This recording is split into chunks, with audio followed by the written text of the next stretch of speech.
সাংবাদিক ভাইদেরকে বলতে চাই, সোশ্যাল মিডিয়ার অপারেটর এখানে যারা ইউটিউব ফেসবুক চ্যানেল অপারেট করেন তাদেরকেও বলতে চাই, এইভাবে যদি আপনারাও বইফর মানে বলতে গেলে কথাবার্তা অসংলগ্ন স্বাভাবিক সুস্থতা আছে কিনা জানা নাই, এদের দেখে অনেকেই বোম ধরে আসিফ নজরুল ইউনুস স্যারের একটা ছবি লাগাইয়া একটা থাম্বনেল লাগাইয়া একটা গরম হেডলাইন দিয়ে যে ইউনুসকে টেনে নামাতে হুমকি দিলেন অমক, একই করলেন আসিফ নজরুল, বললেন ছাত্র নেতা যুব নেতা অমক তমক। এই ধরনের এই যে চটকদার হেডলাইন করা, এটা তো একটু কমন সেন্সের বিষয় যে এইগুলো এইভাবে প্রচার করা উচিত না।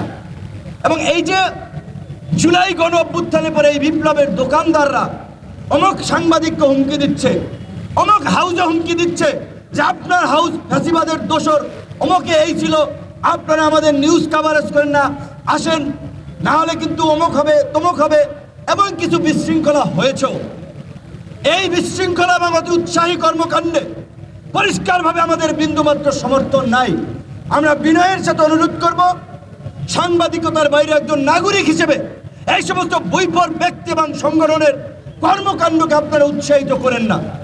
আন্দোলনে নাকি তারা আহত হয়েছে, এখন আন্দোলনে আহত হয়েছে নাকি অন্য কোনো অপকর্ম করতে গিয়ে আহত হয়েছে সেটি আমরা জানি না, কারণ এখন তো বিপ্লবের ঝান্ডাধারী অনেককে দেখা যায়, বিপ্লবের দোকানদার, বিপ্লবের দোকান, অথচ এই 5ই আগস্টের পূর্বে এই বৈভর সংগঠন এবং এই সমস্ত ব্যক্তি এদের খবর ছিল না।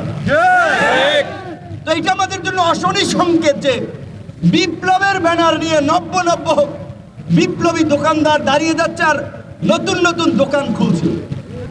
অ্যাকশনের বিপরীতে পাল্টা অ্যাকশন ছাড়া রাজনীতিতে টিকে থাকা যাবে না। এই বিপ্লব উত্তর পরিস্থিতিতে নানান ধরনের অরাজক পরিস্থিতি তৈরি করতে দেশি বিদেশি এজেন্টরা কাজ করছে। ছাত্র তরুণ আন্দোলনকারীদেরকে মুখোমুখি করিয়ে দিচ্ছে, কিন্তু তরুণদের নেতৃত্ব দানকারী সংগঠন হিসেবে, আন্দোলনের তরুণদের অগ্রজ হিসেবে আপনাদেরকে সুসংগঠিতভাবে প্রতিরোধ বাহিনী করে তুলতে হবে। অ্যাকশন হবে, সাথে সাথেই পাল্টা অ্যাকশন। আমি ক্ষুব্ধ হয়েছি, করে হামলা করার পরে এই শহীদ মিনার থেকে পার পেল কিভাবে?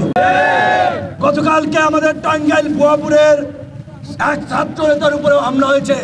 দেশের বিভিন্ন স্থানে আমাদের নেতা কর্মীরা মাদক চাঁদাবাজি লুটপাটের বিরুদ্ধে প্রতিবাদ করায় অনেক জায়গায় তাদেরকেও বাধা দেওয়া হচ্ছে। গতকাল গাজীপুরের শ্রীপুরে গণ অধিকারের অফিসও নাকি কুপিয়েছে। পরিষ্কারভাবে বলতে চাই বন্ধুগণ,